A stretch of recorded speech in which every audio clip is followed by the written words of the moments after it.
Last Saturday we had Gervonta Tank Davis against Lamont Roach, the fight, the debacle. Yeah. Outside of the decision and what the judge did or didn't do, where does Tank fall or stay or go on the pound-for-pound I list? don't think he can, off of that performance, and it's not like a bad performance. I've known about Lamont Roach since he was like 5-0 and fighting in 6-rounders, right? I've seen him. I called his fights when he was like a preliminary fighter, a prospect, not even a prospect. He hadn't even proved to be a prospect yet. But I've seen the progression. I've talked to him. I know how smart he is. I know he's coming to his own physically and emotionally and just in terms of his maturation. So he's tough. He's tough for anybody.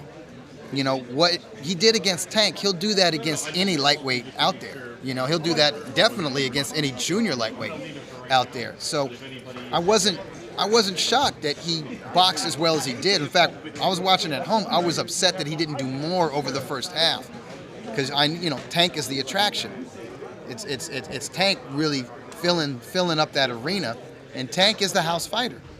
He really is. He is the A side. I hate to talk about A side and B side, but sometimes there is an A side and a B side, and Tank was the A side in that. So you really got to beat these guys. But what Lamont did over the second half of the fight, it was tremendous. However, having said that, when you are a truly elite fighter, when you are a pound for pound level guy, you can be in there with a brilliant technician, you know, as smart and skilled as Lamont Roach, or even more so, and you still beat him.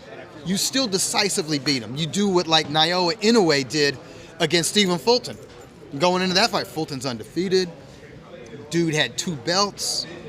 It was Inoue stepping up from bantamweight to junior featherweight. You're like, okay, if this is a competitive or close fight, nobody's going to be shocked if they know who Stephen Fulton is. But Inoue, being truly pound for pound, he's like, nope, there's levels. Yeah, you're world class. I'm elite. I'm pound for pound. Tank didn't look elite. He looked world class. He didn't look elite. So I don't think he should be.